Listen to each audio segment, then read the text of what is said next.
forth with my lawyer. I know Meri has too. And then Kody called me just really recently and has said, what if I just put us all on all the titles? I'm like, is the sky falling? I sent a bunch of stuff to my lawyer and he asked me to kind of follow up on Kody's email about putting us all four on all the pieces. And just about that time, Kody called me. He said, we'll get a portion of each piece and we can just settle it. I am open to that if you are.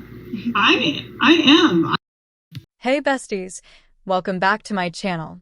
If you've been wondering what's going on with Coyote Pass, or if you even care at this point, some of you are probably like, I'm exhausted with this storyline. It's been 6 years. What's really happening? Well, this week on Sister Wives, Janelle and Meri connected over Zoom, maybe FaceTime or Skype, and had a heartfelt discussion about the latest on Coyote Pass. From what they shared, it's clear Kody wasn't exactly being generous or kind-hearted when he decided to split the property into 4 parts.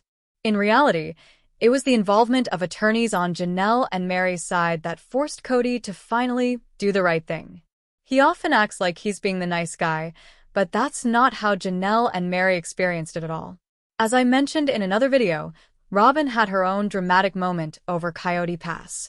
Since Janelle and Meri were ready to sell, and Kody also wanted to sell, Robyn had to go along, but she dragged the process out for nearly 9 months, crying and refusing to sign the documents. Eventually, they found a lender, divided the property in March 2025, and it officially sold in April 2025. So any suggestion that this was a smooth, Kody being a great guy situation is completely false. He was pressured by legal action, plain and simple. Plus, during the season, we also saw Christine suing him while all of this was being filmed, which adds another layer of drama. We'll see if the show decides to address that. Janelle and Meri also revealed that Kody didn't want to speak to Meri because, well, Meri can be intimidating. And that gave Janelle the perfect opportunity to poke fun at Kody, especially when he talks about Robyn and her antics. I don't know. So, whatever. Shouldn't do like he said to me. Gosh. He says all this, stuff about wanting to be friends with me, and then he won't talk to me? Meri and Janelle, I completely upset them. Not on purpose, okay? I didn't know what to do, so she's kind of a nag, so I was like, oh, ignore her, And then she's like, well, I'm going to do legal. And I'm like, whoa, okay, listen. Did you hear Meri mutter, chicken sh*t under her breath when Janelle told her that Kody didn't want to speak to her? And then Kody goes on to say he didn't want to talk to Meri because, quote, she's a nag. A nag? Really?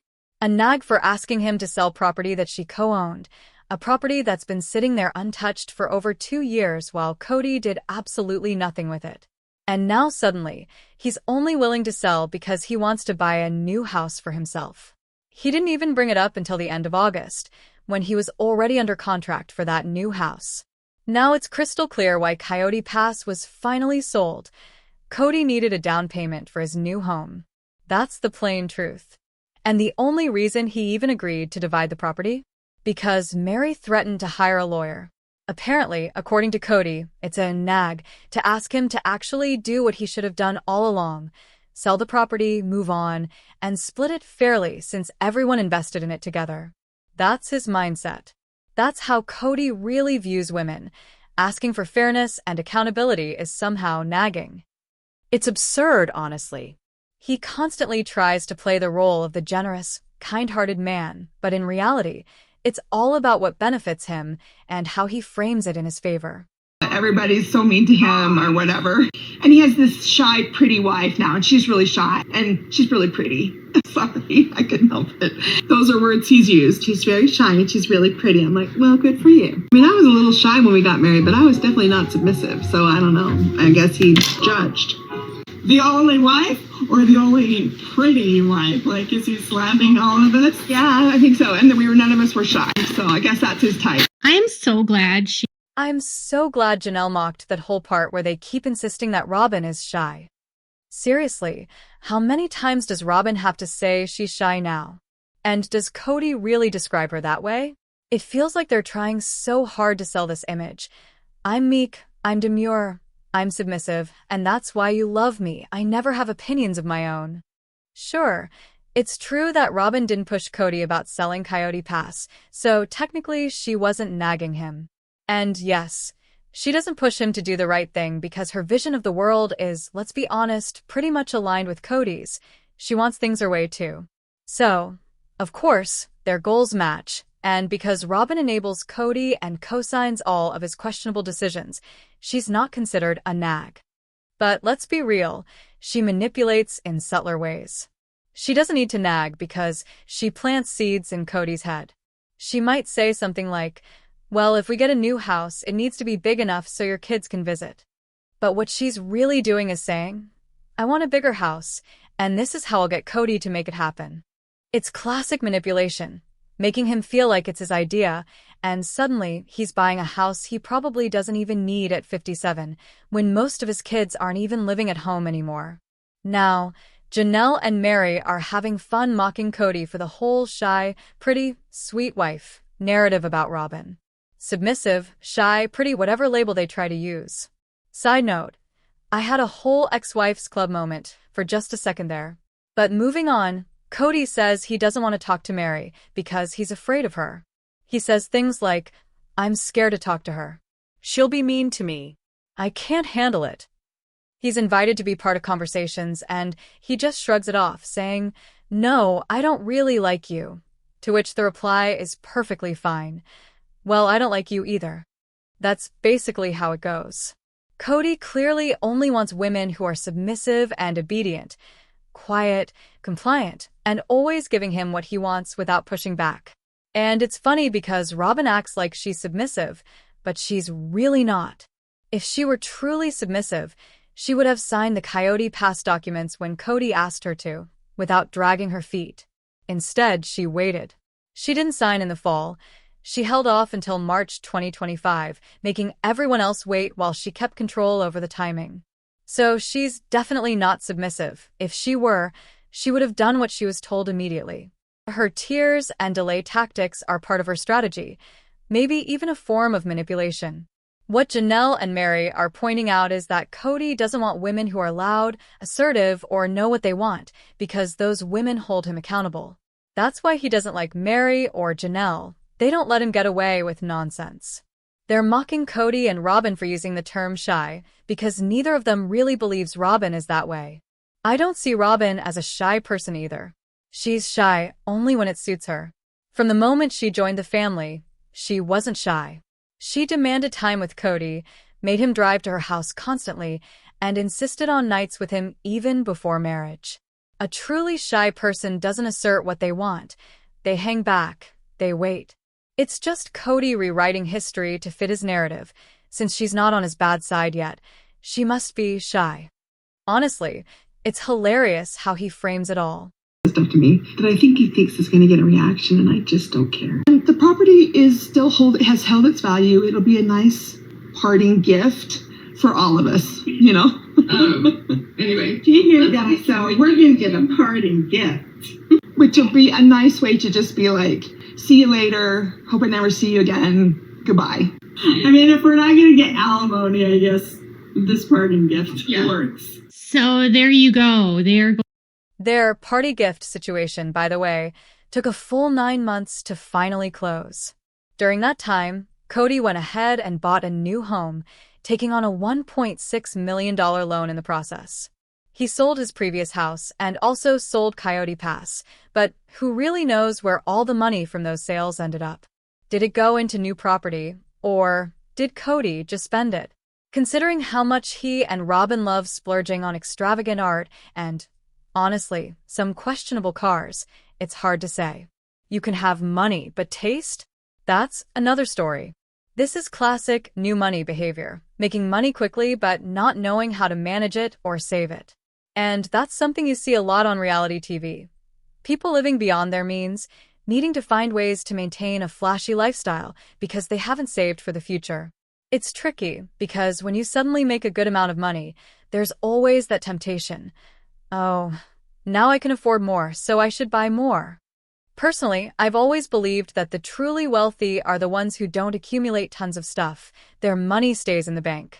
If you live within your means, you don't have to worry about keeping up appearances or being hit by an economic downturn. I often think about this in my own life. Could I buy a bigger house? Sure. Would I want a bigger mortgage? Absolutely not. What if I get tired of making YouTube videos someday? Do I really want an $11,000 mortgage like Kody and Robyn have, especially when I don't need that much space? No, I'd rather stay in my current home, which is more than enough for my family. There are 3 of us, more bedrooms than we need, a home office. It's perfect. But Kody and Robyn? Instead of downsizing, they keep moving into bigger and bigger homes. Robyn now has, on one side, a roughly 5,500 square foot house. Then there's another building on the property, a converted garage that acts like a secondary in-law apartment, around 2,200 square feet. It's not fancy in terms of finishes, but it works. I think they bought that property primarily for Dayton, who had been living in an RV on the driveway for years. So when Robyn says she needs space for everyone, what she really means is she wants proper living space for Dayton. This is one of those parts of the story that TV doesn't really show. Dayton hasn't been on the show in years, but now he has a separate apartment, so he's not stuck on the driveway anymore. In reality, they didn't gain more bedrooms for the family, just an extra unit for Dayton. The main house still has 4 or 5 bedrooms, the garage apartment has 1, and the property remains 2.5 acres. It's strange, honestly. I don't know why Kody and Robyn keep moving. Maybe balloon payments, 5-year arms, or just their lifestyle. It also makes me wonder how long they'll stay in this house if reality TV income starts drying up. Kody has been hinting that he's not happy on Sister Wives anymore. When he did red carpets for Special Forces, he seemed genuinely joyful. No trash talking, just a fun experience. Compared to that, Sister Wives has become a chore for him because of all the drama, arguing, and trash talk. It's clear that Meri, Janelle, and their lawyers applied the real pressure on Kody and Robyn. Kody and Robyn only agreed to divide the property fairly once they wanted to upgrade their home and move into a new place. Likely, they also had to sort out taxes and other financial details before committing. Then there was the mocking over being called submissive and Robyn being labeled shy. Let's be real, nobody believes Robyn is truly shy. The sale took a long time, and of course, they had to find a new house, which conveniently provides another storyline for Kody and Robyn on TV. More moves equal more content. Meanwhile, Janelle is breaking ground on her new house in North Carolina. Footers are poured, the slab is coming soon, it's all shaping up. That will probably become its own content as well. Interestingly, in the same episode, we learn that Michael T, Peyton, and possibly truly want to move to North Carolina. Gwendolyn and her partner may follow, though they're still in Flagstaff for now. Christine is frustrated, wondering why everyone is moving to North Carolina instead of staying in Utah. North Carolina has hot, sticky summers, but overall it's less expensive than Utah. Politically, Utah is very conservative, while North Carolina, though in the Bible Belt, has some more liberal pockets. Many ex-Mormons and people leaving fundamentalist lifestyles prefer not to live in Utah, which could explain the move. For now, that's where the family is headed. Kody and Robyn were forced to play fair under legal pressure, and eventually, the property was divided. So, what do you think about all of this? Drop your thoughts in the comments below. If you enjoyed this breakdown, give the video a thumbs up, subscribe to my channel if you haven't already, and click the bell so you never miss a video. Thanks so much for watching, besties. Bye.